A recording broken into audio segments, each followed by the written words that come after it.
नमस्कार मंडळी, एक चमचा स्वाद चॅनलमध्ये तुम्हा सर्वांचे खूप खूप स्वागत. चला मग मंडळी, आजच्या रेसिपीला सुरुवात करूया. सगळ्यात अगोदर इथं मी 1 ग्लास असं खपली गहू सडलेले घेतलेला आहे. हे आता बाजारामध्ये सहजासहज कुठेही मिळतात. इथं मी खपली गहू सडलेले घेतलेला आहे.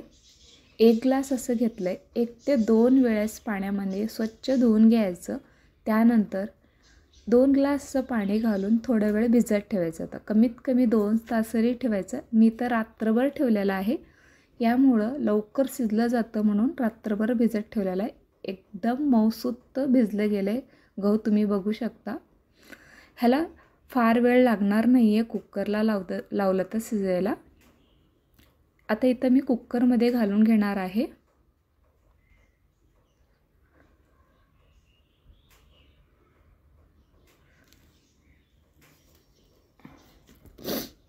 तुम्ही डायरेक्टही शिजून घेऊ शकता पातेल्यामध्ये. थोडा वेळ जास्त वेळ लागतं डायरेक्ट शिजवलं तर, त्यामुळं कुकरमध्ये शिजवलं तर पटकन शिजलं जातं. आता या कुकरमध्ये 1 ग्लास गव्हासाठी मी तर 4 ग्लास असं पाणी वापरलं आहे.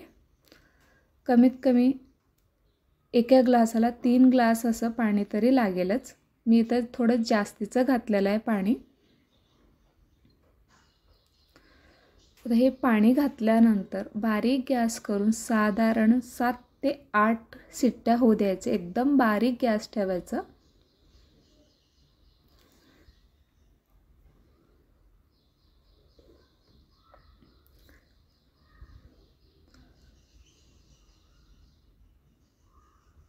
हे झाकण लावून गॅस चालू करून एकदम बारीक गॅसवरती ठेवायचं.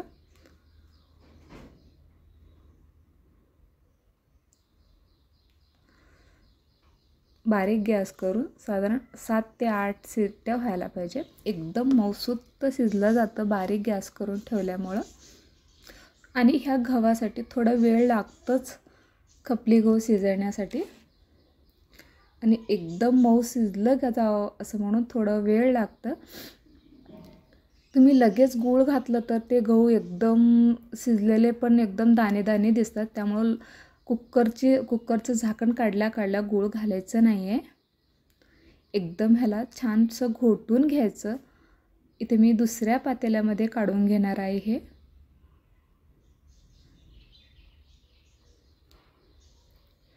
हे दुसऱ्या पातेल्यामध्ये काढून घेतल्यानंतर आणखी एक 5 ते 10 मिनटं असंच गॅस बारीक करून एक पळीनं किंवा ह्याच्याने तर घोटून घ्यायचं.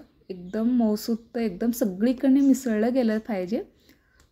लगेच गूळ घालायचं नाही आहे. गूळ घातलं ना शिजणार नाही आहे, तसंच दाणे दाणे दिसतं. आता हे बारीक गॅस करून थोडा वेळ 5 ते 10 मिनटं शिजून घ्यायचं. शिजून घेतल्यानंतर थोडंसं अर्धी वाटी असं ओलं खोबरं घातलं आहे मी. तुमच्या आवडीप्रमाणे घालायचं.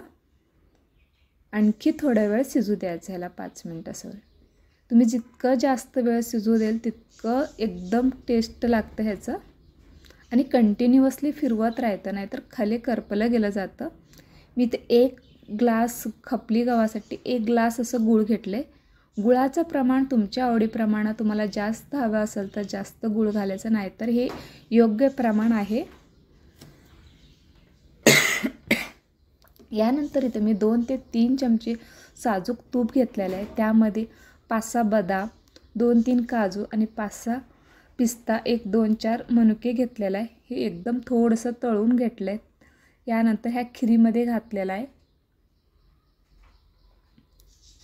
घातल्यानंतर आणखी थोडासा वेळ शिजू द्यायचं. एकदम घोटून घ्यायचं. तुम्ही बघू शकता एकदम छानसं शिजलं गेलं आहे आणि एकदम मऊसूत झालेला आहे. सगळ्यात शेवटी इथे मी अर्धा चमचा बडीशोप आणि एकदम 1 चुटकी असं मीठ घेतलं आहे आणि 5-6 विलायची घेतलेलं आहे. एकदम बारीकसर वाटून 1 चमचा असं पूड घेतलं आहे, त्या सगळ्यात शेवटी घातलेला आहे.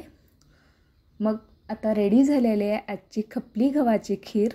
तुम्हाला कशी वाटली आजची रेसिपी कमेंट करून नक्की कळवा. मग पुन्हा भेटू पुढच्या व्हिडिओमध्ये. तोपर्यंत खात राहा, हसत राहा आणि बघत राहा एक चमचा स्वाद.